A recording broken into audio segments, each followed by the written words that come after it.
Graças a Deus. Amados irmãos, eu também desejo saudar a todos com a paz do Senhor. Quero manifestar também a minha gratidão a Deus pela oportunidade de poder estar novamente na sua casa, juntamente com minha família e os irmãos que puderam nessa noite também chegar aqui para nós juntos cultuarmos ao nosso Deus. Louvando a Deus pela vida de cada um dos irmãos que aqui tem chegado nesta noite, neste dia assim tão importante, que é estarmos na presença do Senhor e hoje tratando de um dia nacional de missões, né? A nossa gratidão a Deus por ter enviado Jesus para vir ao mundo para morrer em nosso lugar, né? Esta é a maior missão que alguém poderia fazer e ela já foi feita por nós. Graças a Deus por isso, e nós estamos aqui dando continuidade a este trabalho, a esta obra que Deus deu à igreja essa condição de fazê-la. Queridos e amados irmãos, eu peço as orações dos irmãos e quero que os irmãos abram as suas Bíblias no Evangelho de Jesus Cristo, segundo escreveu o evangelista São Mateus, capítulo número 14, nós vamos estar lendo a partir do versículo 22, uma passagem muito conhecida. E eu vim para o culto, eu estava até ali pensando, conversando até com os irmãos, de ouvir alguns irmãos hoje. Mas estamos aqui nós, né, irmãos? Com a graça de Deus.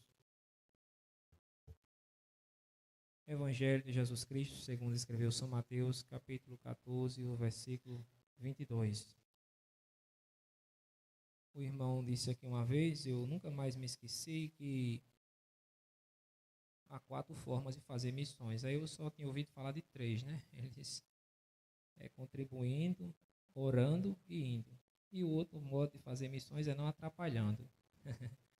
Aí eu achei engraçado aquilo, eu me guardei, porque às vezes a gente não faz nenhum dos 3 e ainda atrapalha, né? Aí, se você não atrapalhar, já está ajudando, né? Aí eu não sei onde é que eu estou envolvido nesses 4 métodos esses aí. O irmão falou aqui outro dia.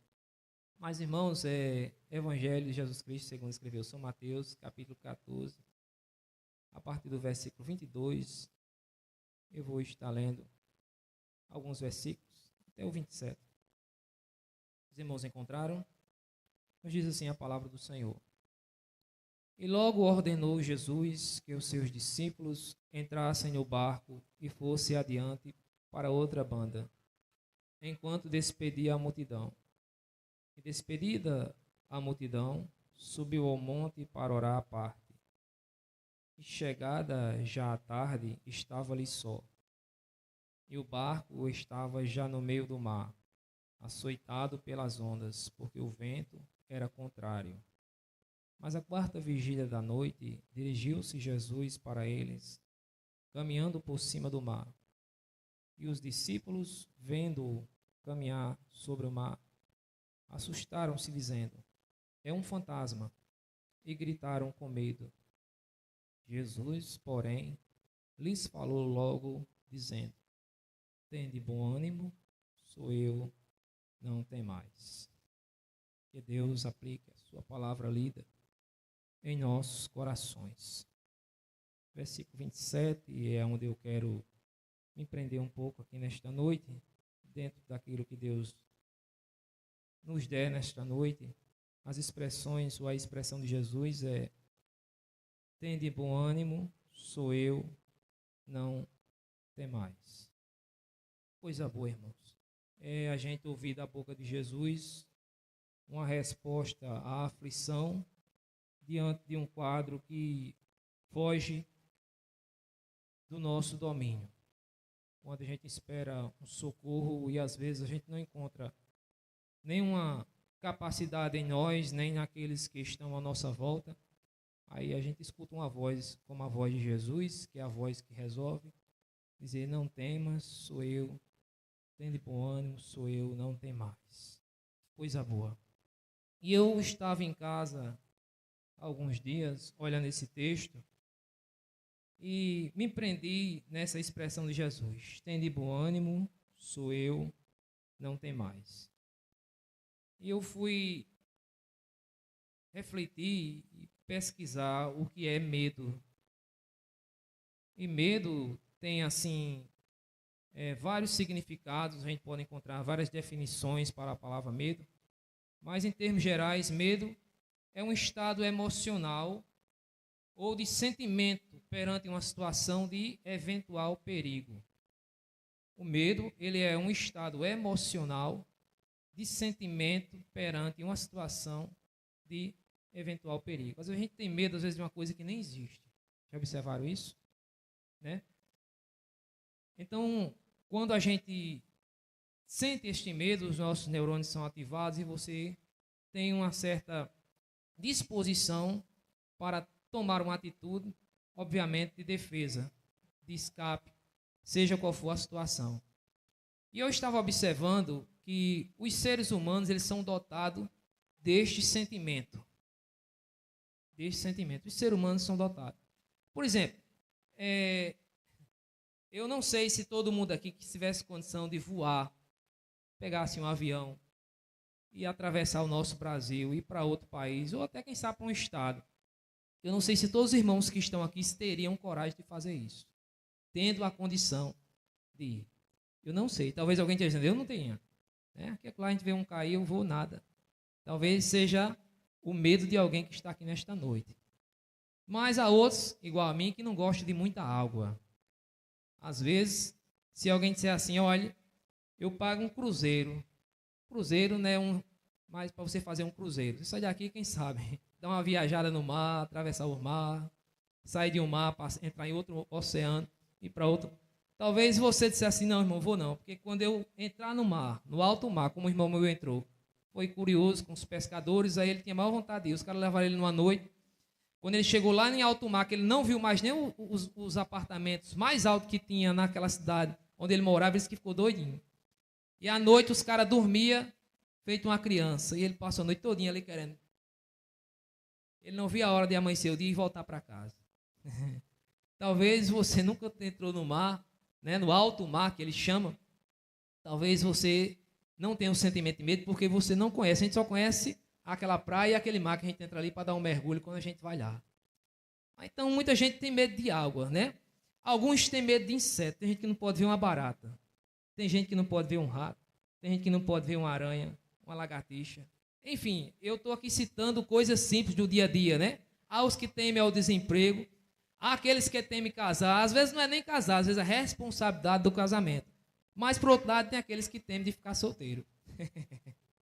Olha como a coisa é fina. Há os que temem casar por conta da responsabilidade e aqueles que têm medo de ficar solteiro. Então, o medo, ele acompanha os seres humanos. E não só os seres humanos. O medo, irmãos, ele está presente até nos animais. Às vezes a gente se aproxima de um animal, se ele não for domesticado, talvez ele tenha um sentimento de correr. Uma vez um irmão disse aqui, que é por causa do pecado que habita em nós. Os animais, quando nos vê, eles correm. Achei engraçado aquilo. Mas às vezes vai pegar um passarinho, alguma coisa, quando ele vê o homem se aproximando, ele vai embora.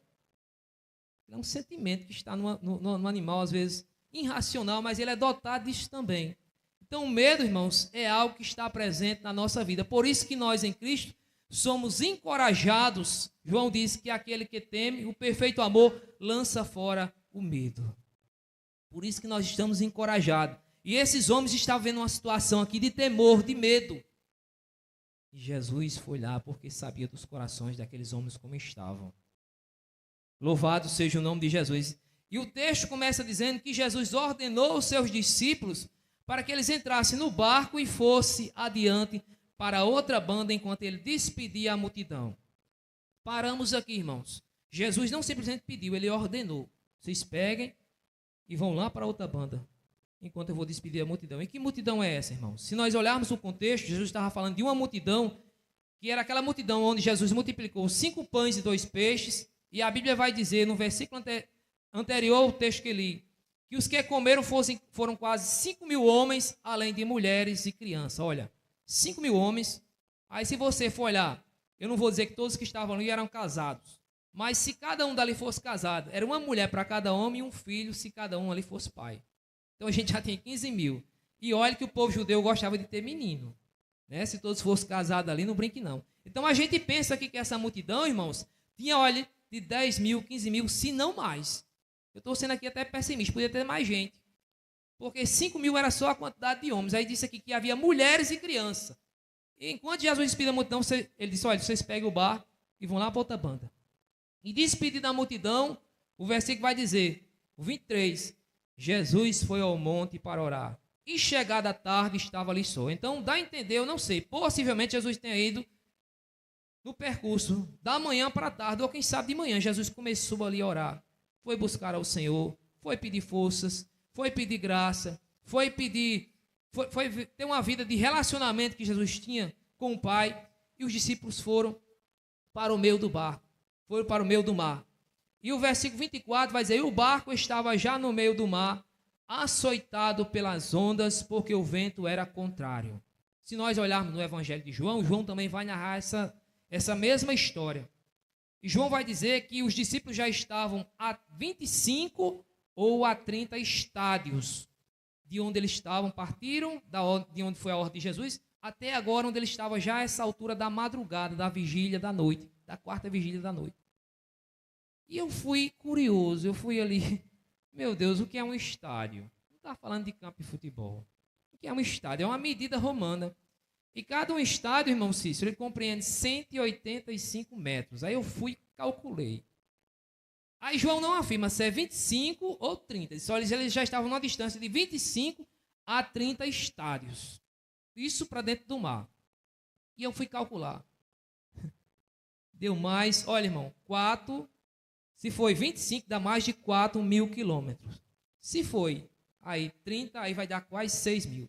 A versão na linguagem de hoje vai dizer que é entre 5 a 7 quilômetros. Aí eu curiei ali, irmão Luciano, que é motorista, e que roda o Brasil inteiro. Sou meu irmão, me diga uma coisa, da entrada do bombeiro até a entrada ali do posto de gasolina do bairro das Indústrias, dá pelo menos 4 quilômetros. Dá nada, irmão, não dá nem 3. E por que eu estou dizendo isso hoje, irmãos? Porque Jesus veio caminhando sobre as ondas do mar, quase 4 ou 5 quilômetros, para socorrer homens que estavam com o coração. Não se assusta Jesus com a água, não, com o mar. E ele começou a caminhar. Eu fico imaginando a paciência, porque a Bíblia vai dizer que ele vinha caminhando sobre o mar. Olha só, irmãos, eu fico pensando a distância de você caminhar aí do bombeiro até a entrada do bairro das Indústrias. O irmão disse que não dá ainda, quem sabe, 3 quilômetros. Ele andou de 5 a 6 quilômetros. E alguém disse, não vai afundar não, irmãos? Vai não, irmãos. Quem afunda, quem sabe, é eu e você. Mas Jesus tem o controle em sua mão de todas as coisas. Lá vem Jesus caminhando sobre o mar. Glória ao nome de Jesus. E a Bíblia diz, olha só, alguém está lá no mar, a noite chegou, passou-se a primeira vigília da noite, porque os romanos, eles dividiam as vigílias em 3 horas. Ou seja, a primeira vigília ela compreendia de entre 6 da noite até 9 da noite. A segunda vigília, de 9 da noite até meia-noite. A terceira, de meia-noite até 3 da manhã. E a quarta vigília, que foi a hora que Jesus veio, entre 3 da manhã e 6 da manhã. Então, Jesus, mais ou menos esse horário, entre 3 às 6 da manhã, foi a hora que Jesus veio sobre o mar. E eu fiquei pensando, os discípulos saíram de tarde, já era 3 horas da manhã. O mar parecia, quem sabe, um devorador querendo comer aqueles homens, sufocar aqueles homens. E eles estavam numa aflição tão grande. Aí lá vem Jesus caminhando sobre o mar. Às vezes a gente pensa que está só numa situação, né, irmãos? A gente ora, espera, e parece que Jesus não está nem aí para nós. E Jesus lá no monte orando, buscando a Deus, depois vem caminhando. E as ondas, quem sabe, cada vez maiores, querendo penetrar no barco dos discípulos. Mas o socorro bem presente na hora da adversidade veio ao encontro daqueles homens. E quando eles viram, numa hora como aquela, situação difícil, aí veio um cara caminhando sobre as ondas do mar e disse, pronto. Na minha linguagem, não está escrito, eu imagino. A situação que não já era boa, agora piorou. A gente já estava aqui, quem sabe, já a ponto de ser comido pelo mar, de ser engolido pelo mar. e agora a gente está vendo um fantasma. Mas nem tudo aquilo que parece ser feio é, irmãos. Às vezes é Jesus trabalhando no negócio e a gente não sabe. Deus tem suas formas de trabalhar e nos coloca em situações, irmãos, para manifestar o poder dele. E me faz lembrar que uma vez, olha só, eu trabalho em uma correria. É uma correria. Quem trabalha em indústria sabe que é uma correria. Tem máquina lá que solta 68 pacotes, às vezes eu conto aqui para os irmãos, em 1 minuto.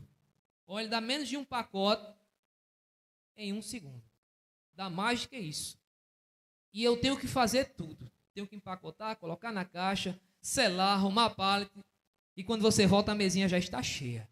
E você o dia todinho, às vezes, olha, o copo d'água está numa escada, que a máquina é de primeiro andar assim, o copo está aqui, quem sabe, a 2 metros. E às vezes eu passo 2 horas ou mais, às vezes até mais, querendo tomar da água. E às vezes, se eu não fizer força, eu chego a hora do almoço e não tomo água.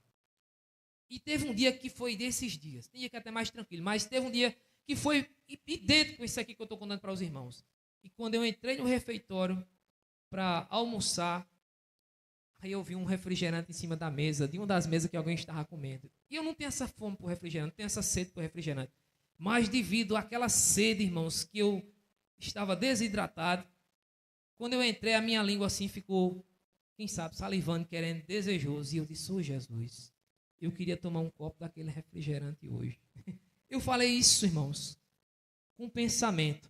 Peguei minha comida, me sentei, e quando eu me sentei, aí a mulher que estava sentada na mesa, lá na mesa, umas 3 mesas lá na frente, olhou assim para mim, só irmão, quer um pouquinho de refrigerante? Deus cria situações, irmãos, para dizer que está conosco, que ouve nossa oração. Aí eu disse, eu quero. Ora, vocês acham que eu ia dizer que não queria? Depois de uma sede, um pedido desse, Deus, meu Deus do céu, tanta coisa para olhar, Cícero. Tantos terremotos, tantos maremotos, projeto para aprovação do aborto.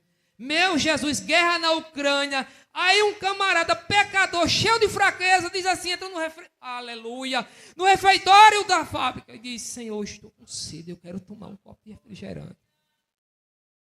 Aí, olha, subiu. Passou o primeiro céu, o segundo, foi lá para o terceiro. Que foi lá que Paulo viu as coisas que o olho não pode ver. Aí eu imagino Deus dizendo, tem alguém lá na terra querendo tomar um copo de refrigerante. Isso nem presta, né, irmãos? Não presta, não. Mas só para dizer que estou com ele, ô menina, oferece refrigerante ao meu servo. Aí tu acha que eu não ia tomar depois disso? Agora eu fiquei na dúvida, eu tomo ou choro agora? O tempo passou, Cis.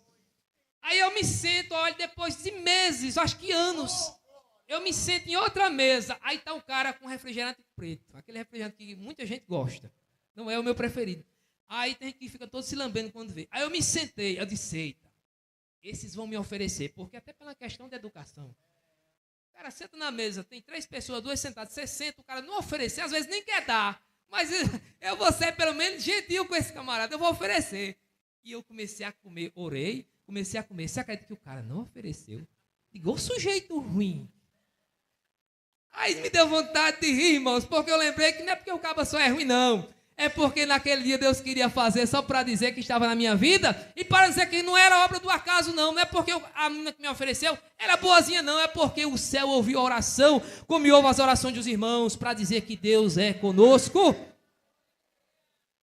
Meu Deus, como Deus é grande, como Deus é humilde.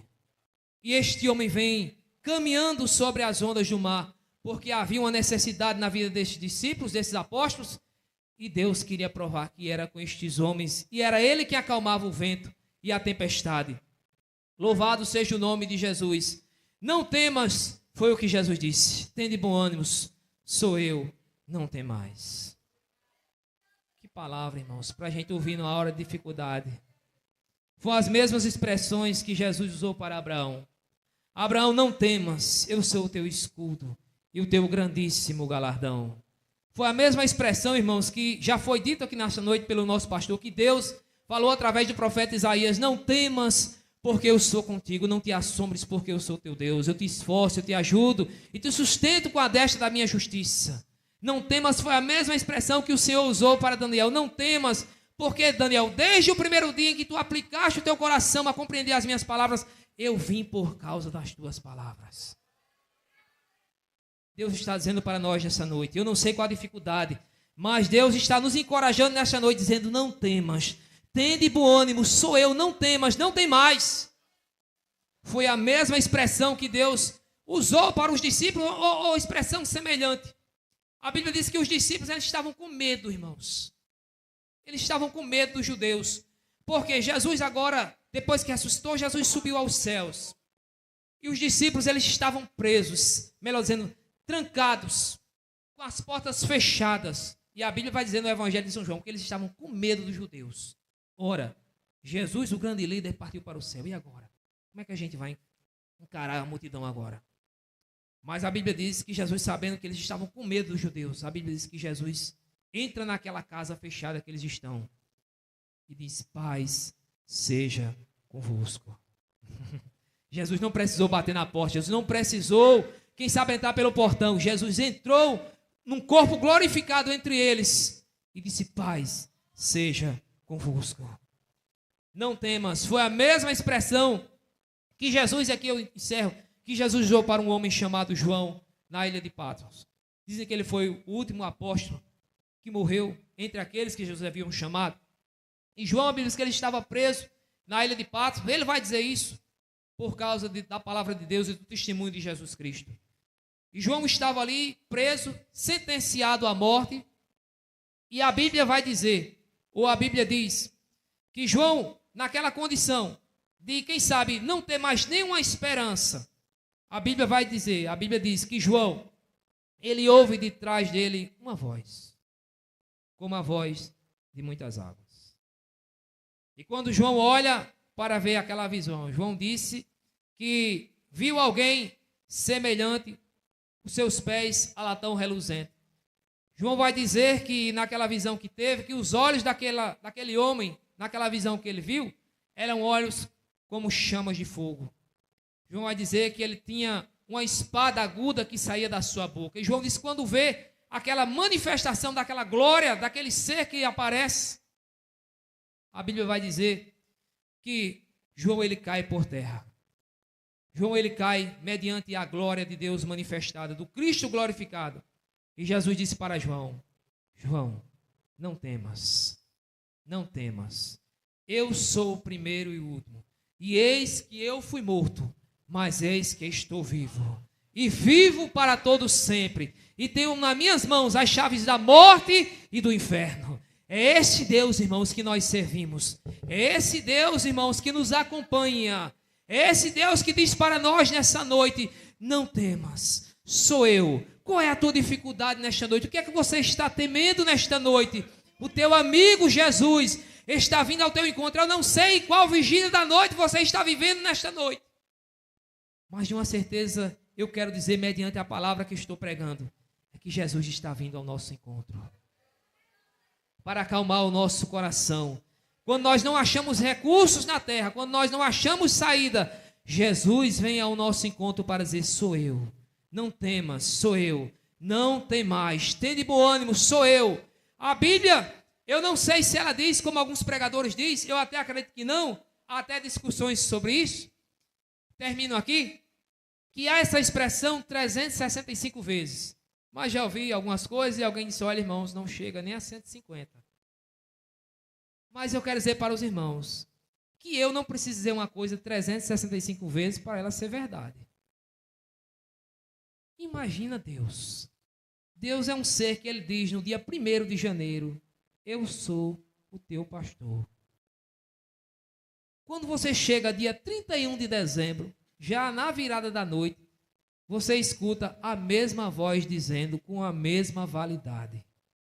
Porque Deus não precisa dizer a mesma coisa, muitas vezes, para ela ser verdadeira.